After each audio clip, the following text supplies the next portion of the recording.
Of course, this award, in fact, this organization really isn't possible without the vision and leadership of Jackie Engel. I never met Jackie, but in the steady stream of congratulatory emails, phone calls, text messages, and Facebook posts, of course, tales of Jackie's dignified and inspiring nature popped up all over the place. A maintenance worker in my school district read about the award on the district website, and he sent me an email about how he remembered working with Jackie on a committee many years ago when he was living in McPherson. And he said when she died, he remembered what a great loss it was to their community and how she was someone who made every person she met feel special. A member of my husband's family actually had Jackie as a journalism teacher. I didn't know this until I won the award, and she remembers how Jackie motivated her students and what a great teacher she was all those years ago.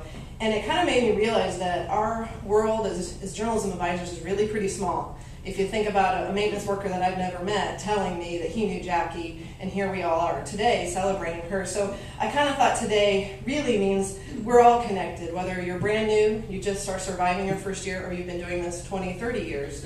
And it's that world that I really want to celebrate today.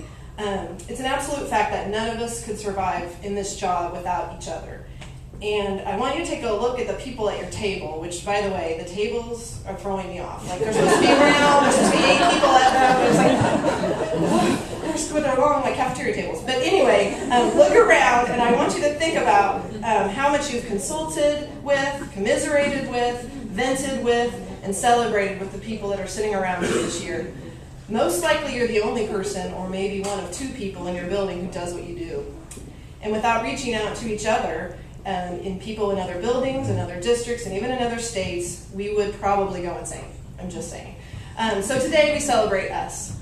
But how can I best honor you, our people here? Well, with a song, of course. Don't worry, though. I'm not actually going to sing or even do karaoke. I threatened that on some of you, but the acoustics in here were just not right for that. So I decided that I would find some lyrics of a song that I thought maybe could inspire us today. Or it could at least give us something to hum in the long bus ride home as we go home today. But I don't sing, and I can never remember who sings the song, but it seems like I can always remember the lyrics. So I thought, well, let's find some songs that can kind of inspire us today. So, of course, how about the working class anthem, Dolly Parton's 9 to 5? Yeah, right? I'm sure maybe this morning we all drank a cup of ambition before we left to see if we did well today. And advising, like she says, is quite a way to make a living. Barely getting by, all taken and no given. And sometimes you might feel like your students, maybe your administrators, just use your mind and they never give you credit. It's enough to drive you crazy if you let it. But let's face it, when was the last time you only worked from 9 to 5? I think if the advisor's version of the song would be something more like 7:30 to 10:30, but we can't question a diva like Dolly anyway, so we'll keep it 9 to 5. Speaking of divas, I also thought Sir Elton John could give us some inspiration. He has his anthem, I'm Still Standing. If you've seen him in concert, that's usually his first song. Whether you've done this for 1 year or 20 years, whether you put out a 100-page book or a 400-page book, with a few more weeks and a few more deadlines to go, we're all still standing. Better than I ever did, looking like a true survivor, feeling like a little kid. Well, I don't so much feel like a little kid, but we're all still standing anyway, so that's good. And sticking with the 70s inspired themes, a skating rink favorite, the Electric Light Orchestra, can offer us some inspiration with their feel-good hit, Hold On Tight to Your Dreams. We've all felt like our ship has gone sailing, that our heart was breaking, especially when that sophomore on your staff missed yet another deadline, or that senior photographer still can't turn in a photo that's in focus. But in the fog of a week of deadlines, when you need a shoulder to cry on, when you get so sick of trying, hold on to your dreams. Then I came across the song, the one I knew I wanted to share, and we're going to take a little serious turn here. Martina McBride just recently came out with a song called Do It Anyway, and I think it really sums up our line of work. The song says something about how often people do meaningful and important things, but in the end, sometimes those things don't always turn out like we planned, or sometimes maybe things aren't appreciated as much as we'd like. Still, she says, do them anyway. McBride sings, you can chase a dream that seems so out of reach, and you know it might not ever come your way. Dream it anyway. God is great, but sometimes life ain't good, and when I pray, it doesn't always turn out like I think it should. But do it anyway. She says, "This world's gone crazy and it's hard to believe that tomorrow will be better than today. Believe it anyway," she says.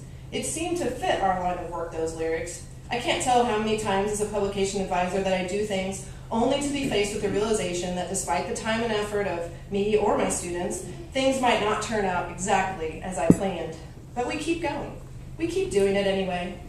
Jennifer Hansen didn't have to rally the entire town of Setanta to buy raffle tickets and attend auctions and dinners to raise enough money to send her kids to the DC convention, but she did it anyway. And then it rained the whole time. We still have fun. None of us should have to justify the importance of the First Amendment to our parents and our administrators, but you have to do it anyway sometimes.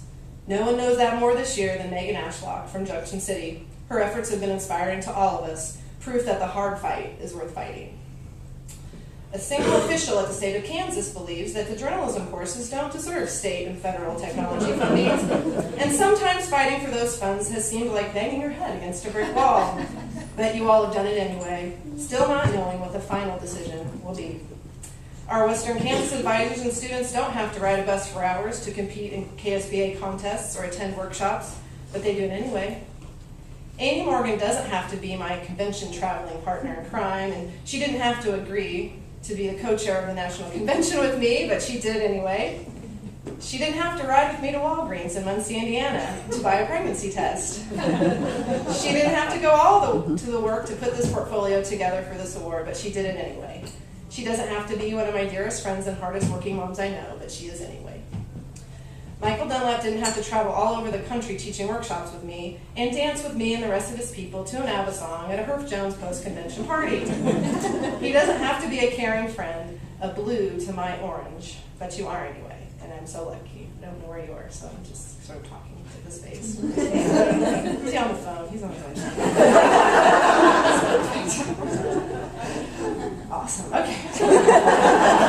My colleagues in Johnson County don't have to be so supportive, well, or competitive either, but Becky Tate didn't have to take me as a student teacher and teach me all the things I really needed to know about advising publications, but she did it anyway.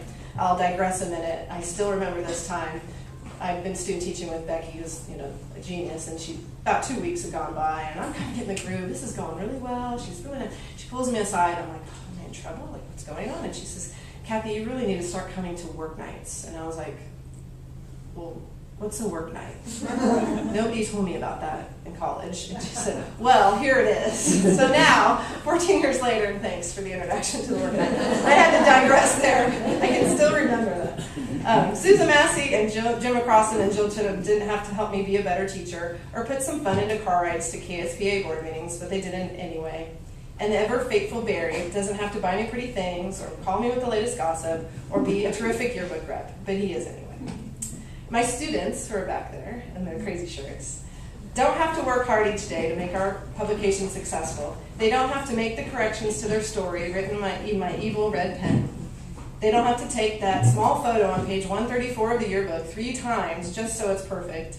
They don't have to give up time with their friends and family for work nights and Saturday competitions, but they do it anyway. Without them, I'm just a crazy lady with a red pen looking for something to do. Despite the challenges we face with finding funds and selling ads in a down economy, keeping current with technology when it changes every day, keeping students motivated and involved in an age of Facebook and iPhones, we encourage, inspire, push, cheer, and yes, sometimes nag, not knowing if our efforts will pay off. We work each day to help our students improve and grow, never knowing what's coming around the bend. A crashed hard drive, a broken camera, an editor-facing boyfriend drama. An angry parent or a threatening administrator can throw off our perfect lesson plan and cause us to be home a lot later than we thought. But trust me when I say your efforts are paying off. We're all helping educate our students to think critically, to solve problems, to work as a team, to take pride in your work, and to be the next generation of leaders in our community. So promise me the next time your job seems too much, you feel like no one understands what you're going through, when parents are breathing down your neck, and when your students are driving you a little crazy, do the job anyway. Martina ends the song by saying, in the face of difficulty, I sing, I dream, I love anyway. In spite of the challenges, the late nights, the madness, I advise, I encourage, and I teach anyway. It's what Jackie did, and it's what you all do every day anyway.